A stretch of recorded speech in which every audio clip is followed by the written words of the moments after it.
Kasalukuyan pong may ulat tayo ngayon dito sa Mount Batulao. At itong dalawang bata na ito ay saksi sa historical itong Mount Batulao na ito. At itong dalawang batang ere ay Batanggenyo. Ano nga nangyari dun sa campsite na summit?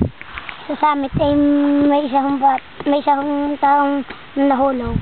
Oh. Bakit? Anong nangyari? Ba't siya nahulog?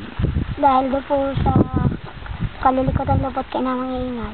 May ingay sila? May nagtulak daw po at ang hapon. May nagtulak ng hapon?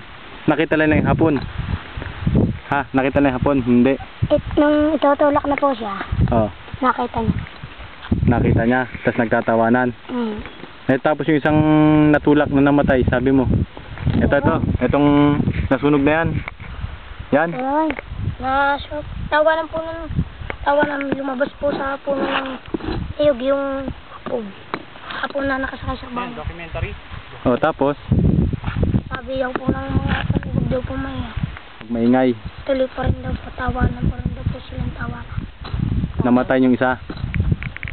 Hindi, sabi mo tinangay yung tent. Nasalampot po ng hangin. Tapos ayan yung nasunog yan. Opo.